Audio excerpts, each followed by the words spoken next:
A warning, this episode contains mention of childhood trauma, gun violence, and eating disorders.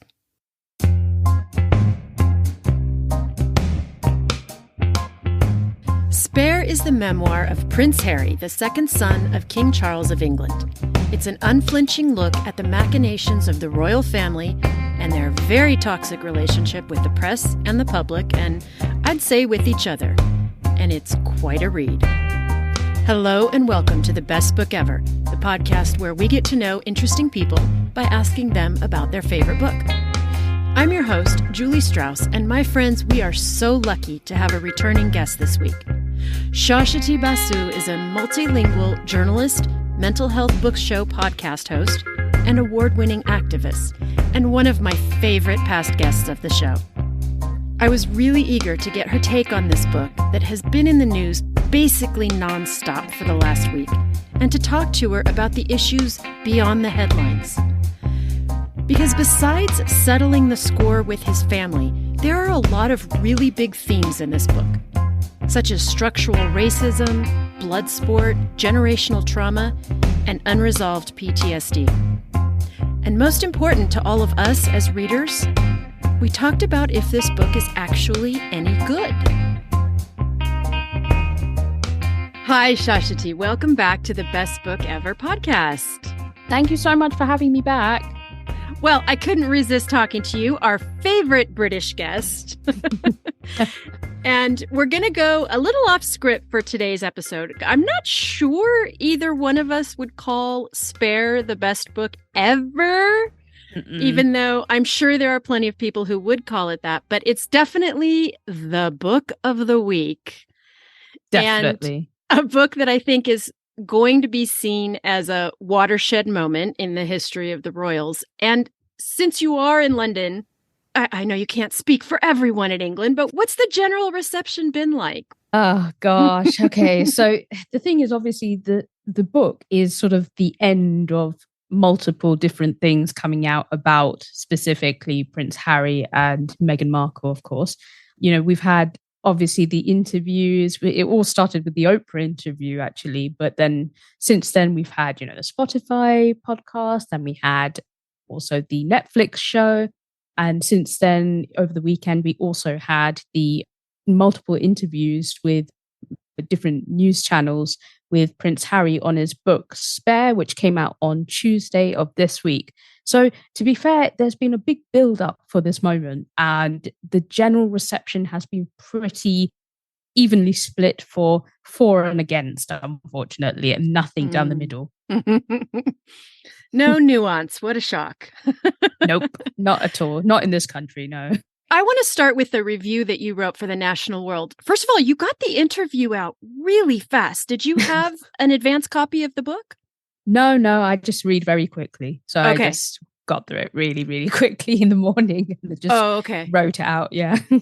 So in the very first line of your review, you call this book, quote, a very public domestic squabble and a serious look at identity and mental health. And you had me from that line because I thought you absolutely nailed the two central points of this book in one pithy statement. Because I really think this book is 50% score settling and 50% very important therapy work. Yeah. It just, it first of all read like someone who, I did mention this in the article as well, is that it's very Shakespearean in nature, this kind of dynamic between the family members. So it's another very important British institution, Shakespeare. So it was really interesting how his whole life also played out in the very same way. And also just the fact that it was a domestic squabble. If this was any other person, this is essentially a domestic situation of, very, very, it's very common actually, brothers who aren't on the same boat, the older brother having certain responsibilities, a younger brother having less responsibilities and not seen in the same way, seen as almost invisible. It's a very similar dynamic to many siblings relationships. You have a father who's got a lot of responsibility on him, but then has a sort of a weird attitude towards dealing with his sons. And then also these are kids of a divorced couple. So, this is all the dynamics of a turbulent domestic relationship. And then add that on top of that, the mental health aspect, because there's very much this theme of him trying to find catharsis throughout the book. And, his mother being this kind of specter throughout this book, just her almost as a form of, I would consider it PTSD, and he does refer to it as PTSD, where she's always this person who's just such an important part of his life, but he didn't really have that much of her in his life. So very much these themes came up time and again, all the way through, right across all the different kind of scenarios he ended up in. Yeah, the thing about his mom, I'm going to say the word sad probably 100 times during our conversation here. And I said it on every single page as I was reading. But I felt one of the things I felt most profoundly sad about was every time he describes his mom, it's in terms of she's pure light, she's pure light, happiness. Yeah. She's nothing but beautiful. She was nothing but good. And that she'll always be frozen for him at who she was when she died, when he was a young kid. And he didn't get to have that experience of getting to know your parent as a just as flawed and messed up individual as you are, right? Yeah, absolutely. And it's such a shame. On the one hand, it's neat that he will always think of his mom as a beautiful young woman. But what a loss to not get to know her and to not go through that phase that most of the rest of us get to go through. That's such an incredible loss that you didn't get to know all sides of her nuanced personality, because nobody is all light. That doesn't happen. No, and it definitely, I think a lot of children who faced that kind of loss and bereavement at such a young age of a parent end up putting that parent on a pedestal, especially if they've had a really positive positive relationship with them. And that's kind of what he's done with his mother in this situation. He's only ever seen her in a positive light. And I think it's even similar even for William as well, where, they were very young when they lost their mother. So they have just, as you say, it's just frozen in time. But more than anything, it's that accident. It's that final moment of her life that's also frozen in time, as you've seen, that they keep going back to over and over again of what happened that night, which is really, really harrowing because it's a horrific way to die anyways. But just to also have so much evidence of it in the public sphere, just constantly being faced with that moment where, yes, your mother died in front of all these paparazzi, which was really quite awful when he described it. I don't know if this is an appropriate question to ask a British person, so if I'm off base, go ahead and shut me up. But can I ask you what your personal take on the monarchy is? So personally, I am not a royalist by any means. I do not believe in colonialism. I am very anti-royalist, but that's partially why I feel like I can give a sort of good take on this particular book, because I didn't come into it reading it as, oh, this is a person with huge privilege who's had so much in his life that he shouldn't have he shouldn't have the right to complain, essentially, because I didn't read it like that. I read it as someone who's giving their side of a story, and it was a very human story that I felt like a lot of people could probably relate to. Even though I don't believe in the kind of institution of the monarchy, I feel that, he has a right to also have that platform to speak for himself. Did this book change your opinion about the monarchy as an institution or about any of the royals individually? Not really. I think the thing is that we're aware that, it's a very antiquated system.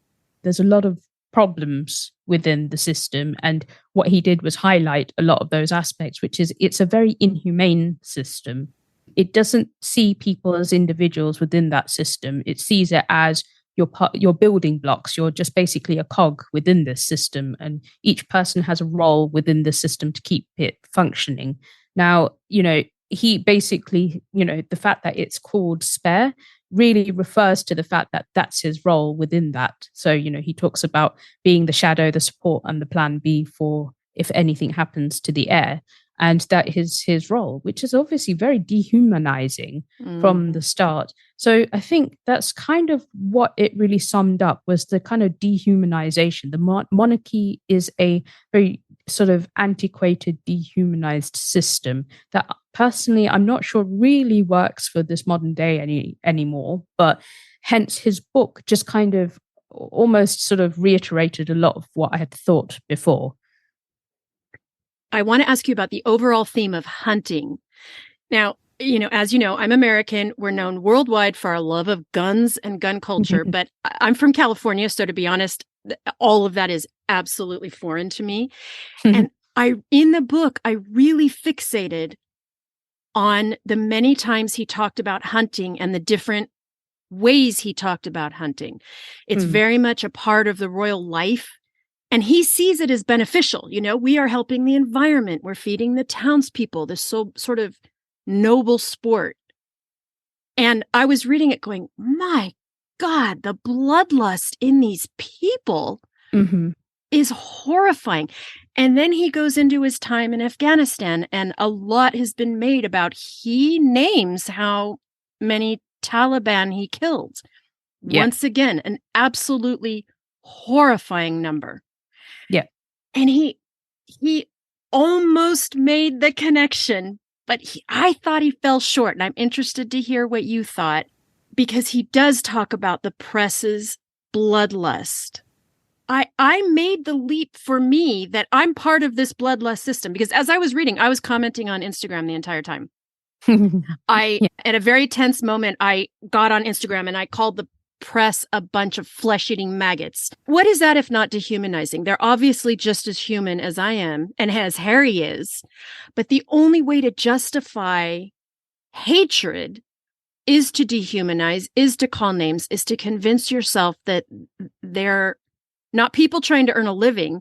They've been told they have a right to take those pictures. They have a right to write those articles, that the royal family owes them this. And the leap that I made is that I'm really part of the system that dehumanizes them, because I've read everything over the years. They're entertaining to me. I think this whole system's nonsense and racist, but, I'm just watching them. And I was disappointed that he didn't see it necessarily in himself or in the system. And I was sad that he didn't seem to take that extra step. Did you have any thoughts about the connection of sort of bloodlust throughout those three things, the hunting and his military service and the press? Yeah, I'm like, the thing is that one aspect of it is that for me, I felt like he'd internalized a lot of that bloodlust. So, it's like when you have internalized racism, you put it towards, you start otherizing even people like yourself. And I felt like he'd otherized that kind of aspect of his life as well. Now, the thing is that also the other aspect is that he talked about being in the military. Military is a very important tradition within sort of British, imperialism. And, every single royal is has served in some shape or form, if not just in a sort of a honorary way. And so otherizing is a very common perception even within the royal family. So being, so he actually mentions this is like he'd been trained to otherize people, which is quite interesting, because that's what all militaries do in order for them to be able to dehumanize other people, to kill them. Sure. So they can't do the job otherwise. They can't do the job otherwise. So, I was just like, okay, I see that he's been kind of broken down quite to a severe extreme. He's also internalized a lot of the hunting nature as well. So I was just like, okay, this guy has a very, very, well, for me, I was like, he seems very fragile, like mentally very unstable. because I was just like, he seems to have like fragmented his personality and identity through that lens, where he was just like, it's, I am able to otherize these people, just like I've grown up in a situation where I have called people all sorts of names. Like, I think he uses the P word to describe an South Asian colleague of his. Oh, that's cadet. right. Right. Yeah. And he said, I didn't know that this was a bad word because it hadn't really been seen. I hadn't seen anyone use it in that kind of term before. And that was the third aspect of it, which was the level of a bubble he had lived in, which was really interesting because it was just like he only sees one aspect of which is the fishbowl, essentially. So he sees war, which is a very common aspect of the royal family. He sees the media, which is also a really important institution alongside the monarchy. And then he sees this kind of fishbowl imperialism. So it's just like he very much kind of exudes a lot of what was taught to him. So he is probably the first generation trying to break that mold, but it doesn't mean that he isn't very much part of that system and that he hasn't been brought up in it. Because of course he is also talking about the things that he's done within that kind of vacuum. So it's quite interesting. So I believe the next few generations will probably start to see a different side of it. But I think he's still half in and half out of the system. Yeah. Very complex. Yeah, it's extremely complex, actually, when you think about it. When you read it, it's not, I don't even think he is really fully understood himself either. And do you find that believable, though? When he talks, the story that we have been fed about Meghan didn't know about the royal family, or and it's not her book, so it's not really fair to bring her up but the constant, I was surprised by the racism. It just kind of beggars belief for me. That's something that I work on very hard in my life because we are all constantly learning, and I want to extend the grace to him. It is entirely possible he did not realize the institution that he is a very significant player in is built on the backs of Black and brown people around the world. And absolutely. And so every time I kept thinking, and he'd go, I can't believe they called her this. And I would think, are you kidding me? How did you not know? And so I was really torn as I was reading between rolling my eyes at him and also thinking, okay, but now you know. What are we doing now? And those were my disappointed moments as I kind of wish he'd given himself another year. You know what I mean? Because he's only at the realization stage. Yeah. I think he's emotionally very immature. And the thing is I think that just comes from not having any guidance or support growing up. That level of kind of emotional training essentially is supposed to be done by parents and things like that, And he was very much left alone, I think, to his own devices, which is why he found kind of unhealthy coping mechanisms, such as like going into drugs. And he talks extensively about it to the point that he doesn't even realize that he has a real problem, because there was quite extensive use, extensive kind of mention of his drug use. But he always talked about it like, oh, I'm not an addict. And I was like, well, that doesn't sound like that is, that very much sounds like a coping mechanism you're using, which is a sort of addiction. So it was quite interesting. I think he hasn't made a lot of sort of leaps just yet, but I do believe, he is emotionally a little bit immature. And I think that, he's still learning. And I think he's learning at a much older sort of age. So most people were like, oh, yeah, but he's like 35, 36 years old. He should know this. But just think about it. He's only really started growing up in the last like 5 years. So he's quite emotionally stunted. And that's definitely how I felt when reading the book, that his lack of sort of being able to make connections between events and things like that, and also his lack of sort of realization about the world around him, are two aspects of his emotional immaturity, and also the fact that he just didn't live outside beyond that bubble until only recently.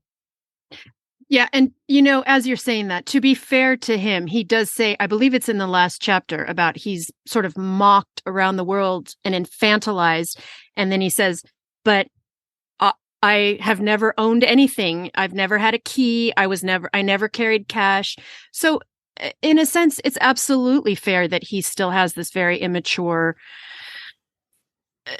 outlook on life and no understanding of how the world actually works, because for heaven's sakes, I mean, if you grow up in a palace with hundreds of servants, of course you don't know how to scrub a toilet. How would he know that? How would he know? And also there's an element of kind of like Stockholm syndrome where, it's just like he's been brought up and attached to that world, and he believes like that was the only way he could survive.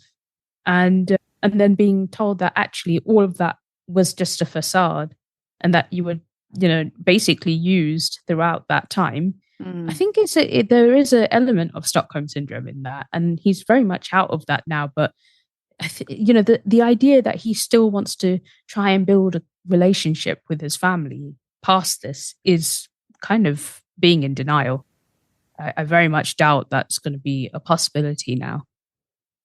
Yeah, he has said in interviews and in the book that he would love to serve the monarchy again. And it's sort of a stunning admission.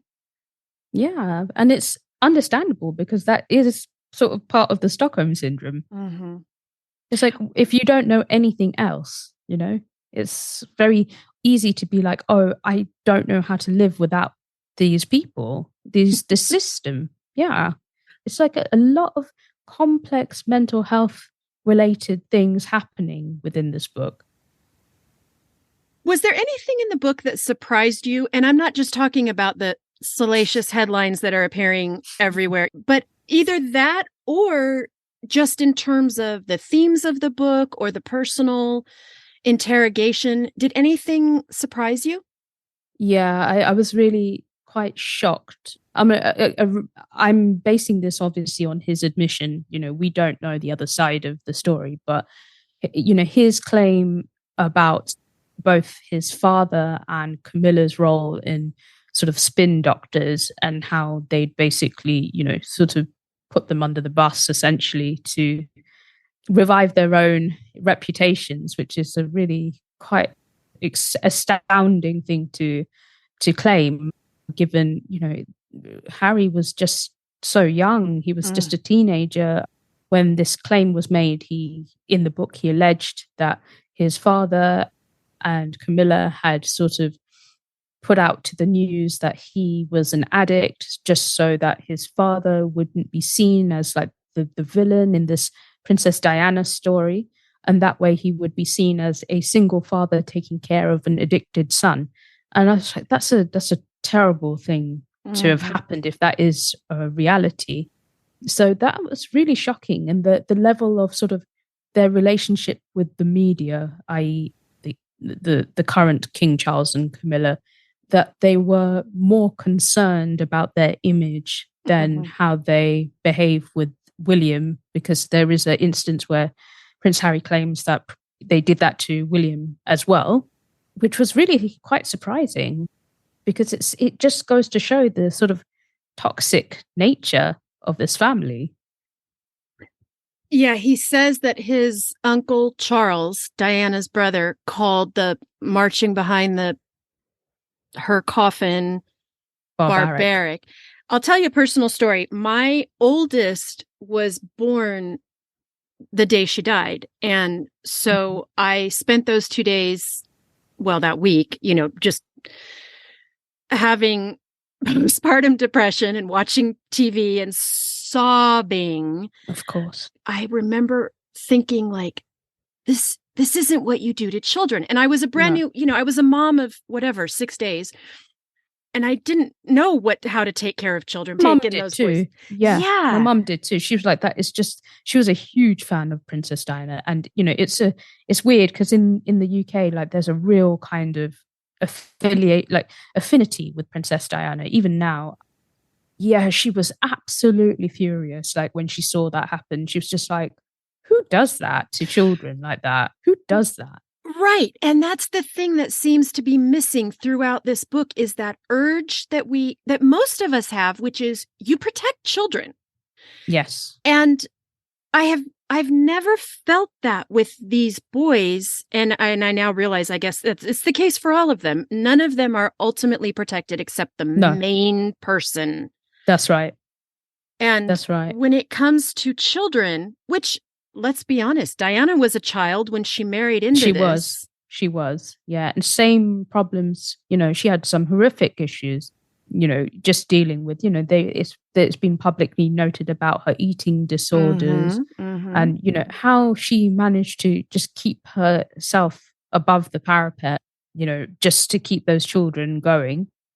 She had a really hard life. So this isn't, I think that's the problem is we live in a bit of a strange country. I'm not going to lie. There's a lot of admiration for the royal family because of its association with its past, which is, essentially it was at one point, it owned 25% of the world. And it still continues to have that level of sort of power, even though not really in reality. But people really see this. People really kind of revere this royal family. That is what it sort of symbolizes. Even though in reality it's something completely different now. It is just a ceremonial role. They have no power in parliament. So it is just such a bizarre notion that people are so keen to protect this family still. So anyone who basically shakes that foundation of the individual monarch is seen as a villain, is seen as a threat to that imperial system, is seen as a threat to power. This is probably why you'll notice that such an insane reaction in the media, because they see it as a destabilization of essentially our imperial power. Do you think this book will change anything?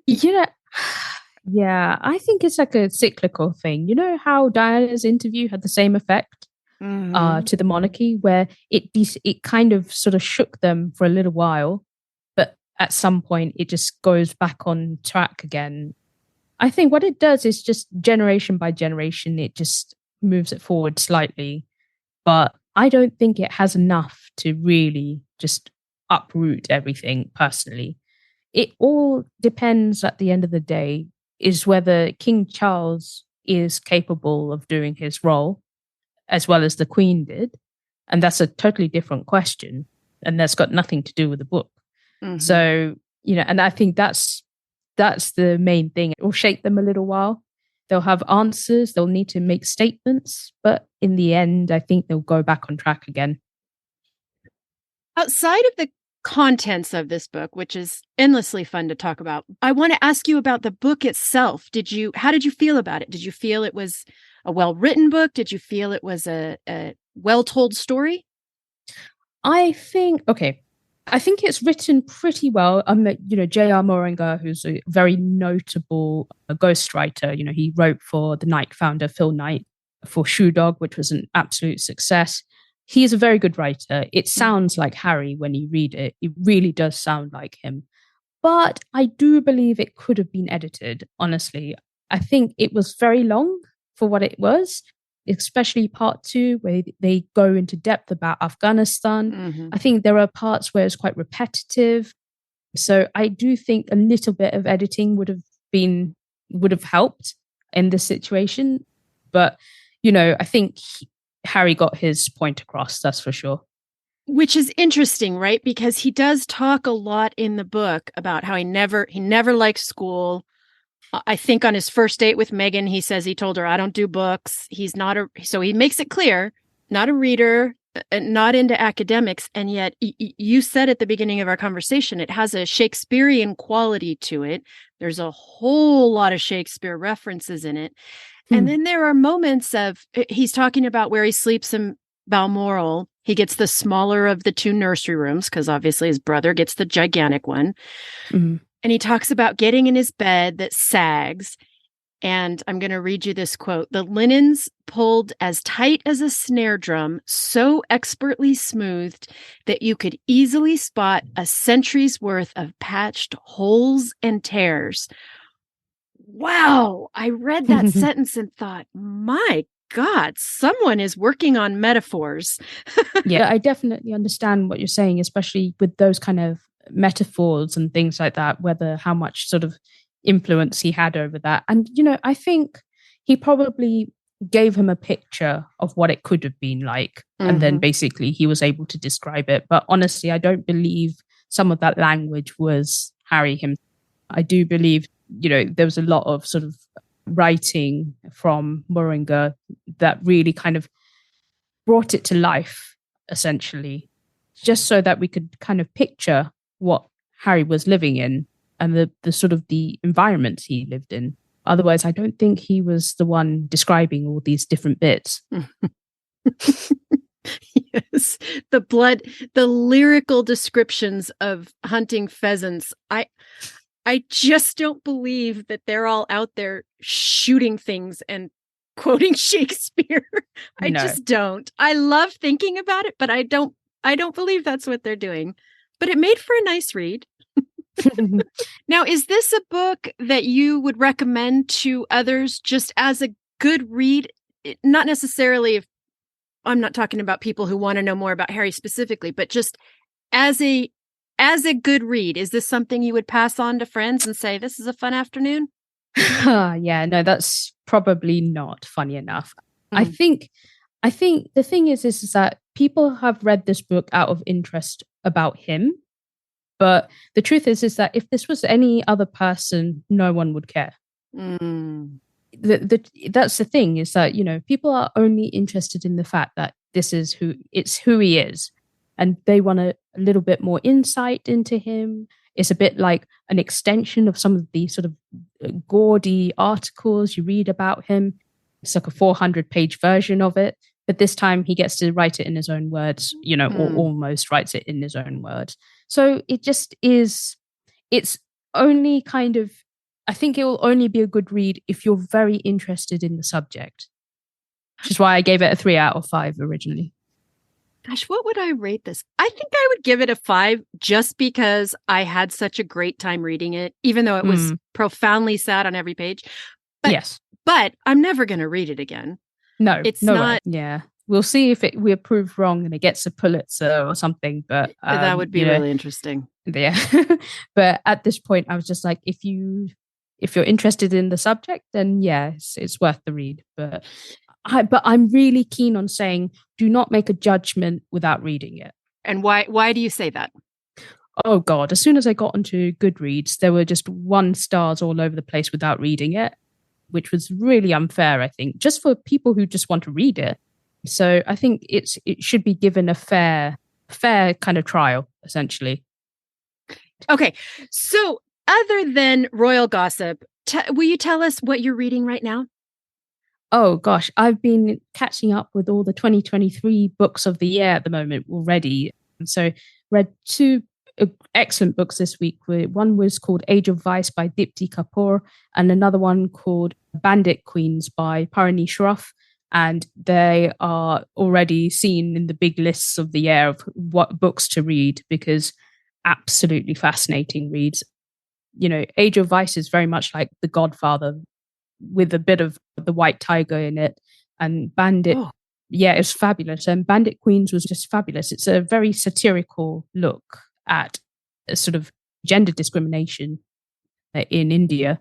So it's actually really interesting. And there is a widows kind of club who are also into hitting people, i.e. assassins. So it is quite an intriguing book and worth reading. So 2 books from 2023 from January this month that's already come out. So worth reading. Oh, okay. I've never heard of either of these. So they're both already released. We can find them already? Yes. So they were both released on January the 3rd. Yes. So definitely check them out. Oh, great. Okay. And before you go, will you share with our listeners where they can find you and all the work you do? Oh, thank you, Julie. I'm at How to Be 24/7 on Instagram, Facebook, and all the main social media channels, and also on www.howtobe247.com. We've just finished our last episode of season 2, and we are getting ready for season 3. And it's absolutely mammoth with all the amazing guests we're about to have on, including lots of big authors from this year who will be joining us. So please check it out. I'm always very grateful for everything you do. And I'm so, so grateful that you jumped on this conversation with me to talk about something that, I don't know, feels both big and small at the same time. And I always love talking to you. And I hope you will come back anytime there's an interesting book to talk about. Absolutely. Thank you so much for having me on again, Julie. I really appreciate it. I love being here. It's such a great space. So thank you so much. Thank you. And I will see you in London for a cup of tea. Yay. Can't wait. Bookworms, I'm really eager to hear if you've read this book or if you plan to, and what your thoughts are. Let me know over on Instagram at Best Book Ever Podcast. Links to everything Shashti and I discussed are available on the show notes or at my website, bestbookeverpodcast.com. If you enjoyed this episode, don't forget to subscribe and leave a review wherever you listen. Thanks for joining me today. And as always, I will see you at the library.